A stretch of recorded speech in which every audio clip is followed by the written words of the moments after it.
Okay. So ನಾವ್ ಇವತ್ತು ಏನ್ ಕಲಿತಾ ಇದೀವಿ ಅಂದ್ರ ಒಂದು ಕ್ರಿಟಿಕಲ್ ಥಿಂಕಿಂಗ್ ಸೆಷನ್ ಅನ್ನ ಸ್ಟಾರ್ಟ್ ಮಾಡೋಣ ಅಂತ.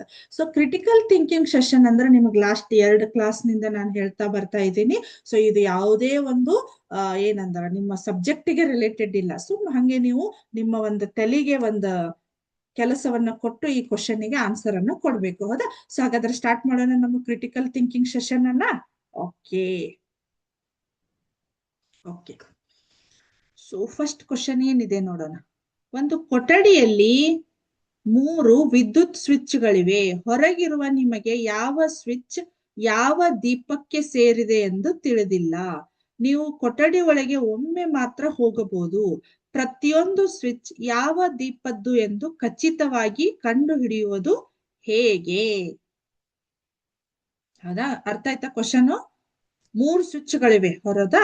ಹೊರಗಿರುವ ನಿಮಗೆ ಯಾವ ಸ್ವಿಚ್ ಯಾವ ದೀಪಕ್ಕೆ ಅಂತ ಗೊತ್ತಿಲ್ಲ. ಹೌದಾ? ನೀವು ಒಮ್ಮೆ ಹೋಗ್ಬೋದು, ಒಂದ್ಸಲ ಅಷ್ಟೇ ಹೋಗ್ಬೋದು. ಯಾವ ಸ್ವಿಚ್ ಅಂತ ಹೇಗೆ ಕಂಡುಹಿಡಿತೀರಿ? ಒಂದಷ್ಟನ್ನೇ. ಹೌದಾ? ಸೊ ಅಲ್ಲಿ ಏನಾಗ್ತಾ ಇದೆ, ನಾವು ಹಿಂಟ್ ಅನ್ನ ನೋಡ್ಬೋದು. ಏನಿದೆ? ದೀಪವು ಕೇವಲ ಬೆಳಕನ್ನು ಮಾತ್ರವಲ್ಲ ಉಷ್ಣವನ್ನು ಉತ್ಪಾದಿಸುತ್ತದೆ ಎಂಬುದನ್ನು ಸೂಚಿಸಿ. ಹೌದಾ? ಸೊ ಅಲ್ಲ ಅಂದ್ರೆ ಏನ್ ಮಾಡ್ಬೇಕು, ಅದ್ರ ಅರ್ಥ ಏನು? ಮೊದಲ್ ಒಂದು ಸ್ವಿಚ್ ಅನ್ನ ಹಾಕ್ಬೇಕು, 5 ನಿಮಿಷ ಆನ್ ಮಾಡಿ ಆಫ್ ಮಾಡ್ಬೇಕು. ಅದಾದ್ಮೇಲೆ 2ನೇ ಸ್ವಿಚ್ ಅನ್ನ ಹಾಕಿ ನಾವು ಒಳಗ್ ಹೋಗ್ಬಿಡ್ಬೇಕು. ಅದು ಕರೆಕ್ಟ್ ಚಲುವಾಗಿತ್ತು, ಅದು ಬಿಸಿ ಇರ್ತೈತಿ. ಅದ್ರ ನೆಕ್ಸ್ಟ್ನೇದಂತೂ ತಂಪಿರುತ್ತೆ. ಸೊ ಹಾಗಾಗಿ ನಾನು ಯಾವ ಆನ್ಸರ್ ಅನ್ನ ಕನ್ಸಿಡರ್ ಮಾಡ್ಬೋದು? ವೆರಿ ಗುಡ್, ಬಿ ಆನ್ಸರ್ ಅನ್ನ ಕನ್ಸಿಡರ್ ಮಾಡ್ತೇನೆ. Okay, next. ಒಬ್ಬ ವ್ಯಕ್ತಿ ಭಾರೀ ಮಳೆಯಲ್ಲಿ ಕೊಡೆ ಅಥವಾ ಟೋಪಿ ಇಲ್ಲದೆ ನಡೆಯುತ್ತಿದ್ದರೂ ಅವನ ಒಂದೇ ಒಂದು ತಲೆಯ ಕೂದಲು ನೆನೆಯಲಿಲ್ಲ. ಇದು ಹೇಗೆ ಸಾಧ್ಯ? ಅವನು ಅತ್ಯಂತ ವೇಗವಾಗಿ ಓಡುತ್ತಿದ್ದನು, ಅವನು ಸಾಬೂನ್ ಹಚ್ಚಿಕೊಂಡಿದ್ದನು, ಅವನು ಸಂಪೂರ್ಣವಾಗಿ ಬೋಳು ತಲೆಯವನಾಗಿದ್ದನು, ಮಳೆಯ ಹನಿಗಳು ಸಣ್ಣದಾಗಿದ್ದವು. ಹೌದಾ?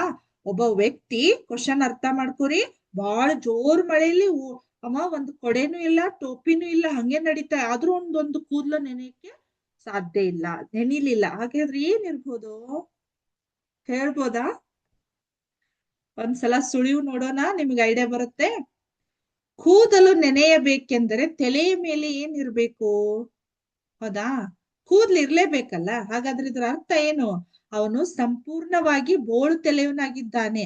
ಈಗ ಮಳೆ ಒಳಗು ನಡೀತಾ ಹೋಗ್ತಾ ಇದ್ರು ಅವನು ಒಂದು ಕೂದ್ಲನ್ನು ನೆನೆದಿಲ್ಲ ಅಂದ್ರೆ ಅವ್ನು ಕೂದ್ಲೇನೇ ಇಲ್ಲ. ಹಾಗಾದ್ರೆ ಅವನು ಸಂಪೂರ್ಣ ಬೋಳು ತಲೆಯವನಾಗಿದ್ದನು. ನೋಡೋಣ ಕರೆಕ್ಟಾ ಇಲ್ಲ ಅಂತ ಹೇಳಿ. ನೀವ್ ಹೇಳ್ತಾ ಇದ್ದೀರಿ, ಅದಕ್ಕೆ ಕ್ಲಿಕ್ ಮಾಡ್ತಾ ಇದ್ದೀನಿ. ಒಂದ್ಸಲ ಚೆಕ್ ಮಾಡೋಣ. ಎಸ್, ಅವನು ಬೋಳು ತಲೆಯವನಾಗಿದ್ದಾನೆ. ಪೂರ್ತಿ ನಡ್ಕೋತ ಹೋದ್ರು ಅಲ್ಲಿ ಏನಾಗ್ತಾ ಇದೆ, ಅವನ್ಗೆ ಕೂದ್ಲಾನೇ ಇಲ್ಲ, ತೊಳ್ಲಿಕ್ಕೆ ಹೇಗ್ ಸಾಧ್ಯ? ಹೌದಾ? ನೆಕ್ಸ್ಟ್. 5 ಜನರು 5 ಸೇಬುಗಳನ್ನು ತಿನ್ನಲು 5 ನಿಮಿಷಗಳನ್ನು ತೆಗೆದುಕೊಳ್ಳುತ್ತಾರೆ. ಹಾಗಾದರೆ 100 ಜನರು 100 ಸೇಬುಗಳನ್ನು ತಿನ್ನಲು ಎಷ್ಟು ನಿಮಿಷ ಬೇಕಾಗುತ್ತವೆ? 100 ನಿಮಿಷ, 50 ನಿಮಿಷ, 5 ನಿಮಿಷ, 1 ನಿಮಿಷ? ನೋಡ್ರಿ. ಅಲ್ಲ, ನಿಮಗೆ ಇನ್ನೊಂದು ನಾನೇ ಕ್ಲೂ ಕೊಡ್ಬೋದಾ?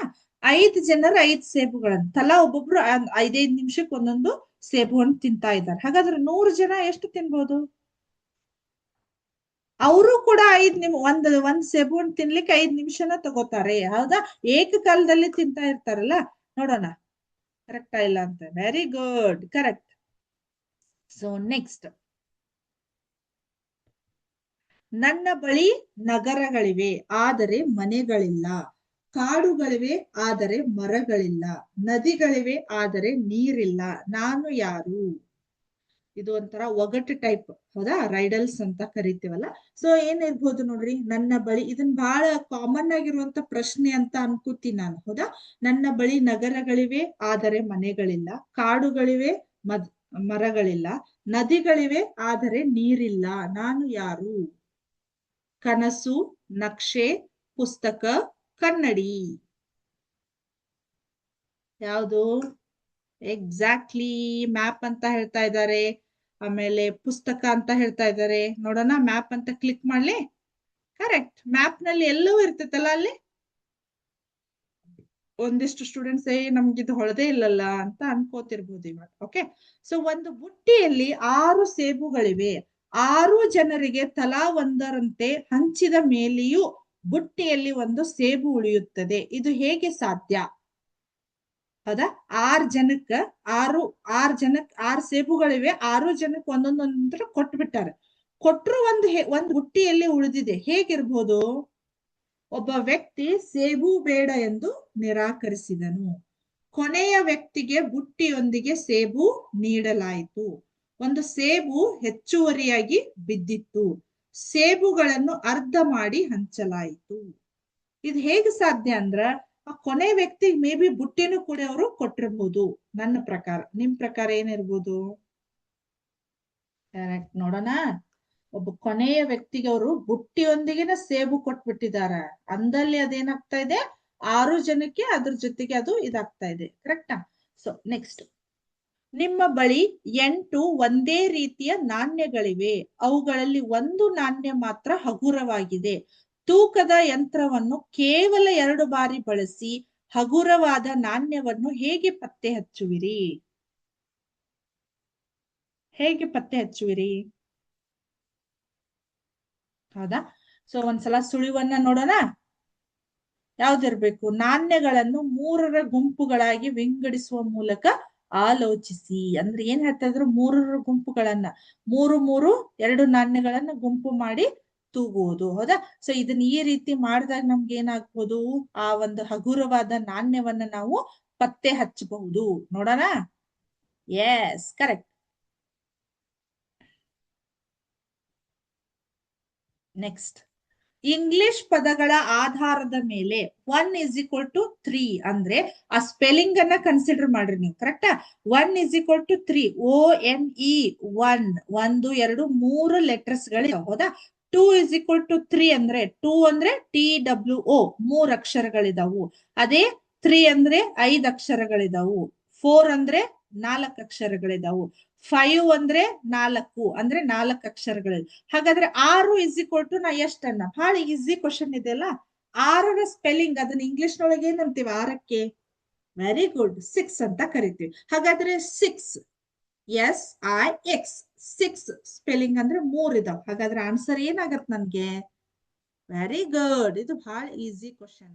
ನೆಕ್ಸ್ಟ್, ಗಡಿಯಾರದಲ್ಲಿ ಸಮಯ ಸರಿಯಾಗಿ 3:15 ಆಗಿದ್ದಾಗ ಗಂಟೆಯ ಮುಳ್ಳು ಮತ್ತು ನಿಮಿಷದ ನಡುವಿನ ಕೋನ ಎಷ್ಟಿರುತ್ತದೆ? 3:15 ಅಂದ್ರೆ ಅಗ್ದಿ ಅದರ ಸಮೀಪ ಇರುತ್ತದ. ಹೌದಾ? 3:15 ಅಗ್ದಿ ಅದರ ಸಮೀಪ. ಹೌದಾ? ನೋಡೋಣ ಯಾವ್ದಿರ್ಬೋದು? 0 ಡಿಗ್ರಿ, 7.5, 15, 90 ಡಿಗ್ರಿ ಇದೆ. ಒಂದ್ಸಲ ಸುಳಿವು ನೋಡೋಣ. 15 ನಿಮಿಷಗಳು ಕಳೆದಾಗ ಗಂಟೆಯ ಮುಳ್ಳು 3ರ ಮೇಲೆ ಇರುತ್ತದೆ ಅಥವಾ ಸ್ವಲ್ಪ ಮುಂದಕ್ಕೆ ಚಲಿಸುತ್ತದೆ. ಅಂದ್ರೆ ನಮ್ಗೊಂಚೂರು ಏನಾಗತ್ತ ನೋಡೋಣ. ಹೌದಾ? 7.5 ಡಿಗ್ರಿ ಒಂಚೂರು ಮೂವ್ ಆಗಿರ್ತೈತೆ ಅಷ್ಟೇ ಅದು. ಓಕೆ, ನೆಕ್ಸ್ಟ್, ಒಬ್ಬ ತಂದೆ ಮತ್ತು ಮಗ ಕಾರ್ ಅಪಘಾತಕ್ಕೊಳಗಾಗುತ್ತಾರೆ. ತಂದೆ ಸ್ಥಳದಲ್ಲಿಯೇ ಮೃತಪಡುತ್ತಾರೆ. ಮಗನನ್ನು ಆಸ್ಪತ್ರೆಗೆ ಸೇರಿಸಿದಾಗ ಶಸ್ತ್ರಚಿಕಿತ್ಸಕರು, ನಾನು ಈ ಹುಡುಗನಿಗೆ ಆಪರೇಷನ್ ಮಾಡಲು ಸಾಧ್ಯವಿಲ್ಲ, ಇವನು ನನ್ನ ಮಗ ಎನ್ನುತ್ತಾರೆ. ಸರ್ಜನ್ ಯಾರು? ಅಲ್ಲೇ ಆಪ್ಷನ್ ಎ ಹುಡುಗನ ಸಾಕು ತಂದೆ, ಆಪ್ಷನ್ ಬಿ ಹುಡುಗನ ತಾಯಿ, ಆಪ್ಷನ್ ಸಿ ಹುಡುಗನ ಅಜ್ಜ, ಆಪ್ಷನ್ ಡಿ ಹುಡುಗನ ಚಿಕ್ಕಪ್ಪ ಅಂತ ಇದೆ. ಅರ್ಥ ಆಯ್ತಾ ಕ್ವಶನ್? ತಂದೆ ಮಗ ಕಾರ್ ಅಪಘಾತದಲ್ಲಿ ಅವ್ರ ತಂದೆ ಸ್ಥಳದಲ್ಲೇ ಮೃತಪಡ್ತಾರ. ಅಂದ್ರೆ ತಂದೆ ಇಲ್ಲ. ಆ ಮಗನನ್ನ ಅವ್ರು ಏನ್ ಮಾಡಿದ್ರು? ಹಾಸ್ಪಿಟ್ಲಿಗೆ ಸೇರ್ಸಿದ್ರು. ಅಲ್ಲಿ ಸರ್ಜನ್ ಏನ್ ಹೇಳಿದ್ರು? ನಾನು ಈ ಹುಡುಗನಿಗೆ ಆಪರೇಷನ್ ಮಾಡಕ್ ಸಾಧ್ಯ ಇಲ್ಲ, ಯಾಕಂದ್ರೆ ಇವ್ ನನ್ ಮಗ ಅಂತ ಹೇಳ್ತಾರ. ಹಾಗಾದ್ರೆ ಸರ್ಜನ್ ಯಾರು? ಆ ಹುಡುಗನಿಗೆ ಏನಾಗ್ಬೇಕು? ಯಾರಿರ್ಬೋದು ಅಂದಾಜ್? ಹುಡುಗನ ಸಾಕು ತಂದೆ ಇರ್ಬೋದಾ? ತಾಯಿ ಇರ್ಬೋದಾ? ಅಲ್ಲಿ ಅಜ್ಜ ಅಂತೂ ಆಗ್ಲಿಕ್ ಸಾಧ್ಯ ಇಲ್ಲ. ಅಜ್ಜಗ ಮೊಮ್ಮಗ ಆಗ್ತಿರ್ತಾನವ. ಚಿಕ್ಕಪ್ಪ ಅವರು ವರಸೆಯಲ್ಲಿ ಮಗ ಅಂತ ಹೇಳ್ತಾ ಇರ್ಬೋದು. ಆ 3ರಲ್ಲಿ ಯಾರು ಇರ್ಬೋದು? ಹುಡುಗನ ತಾಯಿ. ಯಾಕಂದ್ರೆ ಸರ್ಜನ್ ಅಂದ್ರಲ್ಲೇ ಮೇಲು ಫಿಮೇಲ್ ಅಂತ ಹೇಳಿಲ್ಲ ಅವರು. ಅಲ್ಲೇ ಹುಡುಗನ ತಾಯಿ. ವೆರಿ ಗುಡ್, ಎಷ್ಟು ಚೆನ್ನಾಗಿ ಆನ್ಸರ್ ಕೊಡ್ತಾ ಇದ್ದಾರೆ ನೋಡಿ ಇವರು. ಲಾಸ್ಟ್, ಇದು ಬಹಳ ಇಂಟ್ರೆಸ್ಟಿಂಗ್ ಕ್ವಶನ್ ಇದೆ ನೋಡ್ರಿ. ಒಬ್ಬ ರೈತನ ಬಳಿ 17 ಕುರಿಗಳಿದ್ದವು. ಓಕೆ, 9 ಕುರಿಗಳನ್ನು ಹೊರತುಪಡಿಸಿ ಉಳಿದೆಲ್ಲವೂ ಸತ್ತು ಹೋದವು. ಈಗ ಅವನ ಬಳಿ ಎಷ್ಟು ಜೀವಂತ ಕುರಿಗಳು ಉಳಿದಿವೆ? ಬಹಳ ಥಿಂಕ್ ಮಾಡಿ ಕೊಡ್ರಿ ಆನ್ಸರ್ ಅನ್ನ. 17 ಕುರಿಗಳದಾವು, 9 ಕುರಿಗಳನ್ನು ಹೊರತುಪಡಿಸಿ ಎಲ್ಲಾ ಸತ್ತು ಹೋಗಿದಾವ್. ಹಾಗಾದ್ರೆ ಎಷ್ಟು ಕುರಿಗಳದಾವು ಅಂತ ಇರ್ಬೋದು? ಇರುವ 9 ಕುರಿಗಳದಾವ್, ಹೌದಾ? ಉಳಿದವೆಲ್ಲ ಸತ್ತ ಹೋಗ್ಯಾವ. ಮತ್ತ ಅಲ್ಲಿ ಜೀವಂತ ಕುರಿಗಳು ಹೇಗ್ ಬರ್ತಾವು? ಅಂದ್ರ 9 ಕುರಿಗಳನ್ನ ಅವ ಜೀವಂತವಾಗಿದಾವಂತ ಅರ್ಥ. ಹಾಗಾದ್ರೆ 9 ಕುರಿಗಳು. ಓಕೆ ಓಕೆ, ಅದ್ಭುತ ವಿಮರ್ಶಾತ್ಮಕ ಆಲೋಚನೆ ಅಂತ ಅವರೇ ನಮ್ಗೆ ಕ್ರೆಡಿಟ್ ಕೊಡ್ತಾ ಇದ್ದಾರೆ. ಓಕೆ, ಸೊ ಇದು ಇವತ್ತಿನ ಒಂದು ನಮ್ಮ ಕ್ರಿಟಿಕಲ್ ಥಿಂಕಿಂಗ್ ಸೆಷನ್ ಆಗಿತ್ತು. So I hope all of you enjoy this session. ಬಹಳ ಇಂಟ್ರೆಸ್ಟಿಂಗ್ ಕ್ವಶನ್ಸ್ ಗಳಿದ್ವಲ್ಲ, ಕ್ರಿಟಿಕಲ್ ಥಿಂಕಿಂಗ್ ಕ್ವಶನ್ಸ್.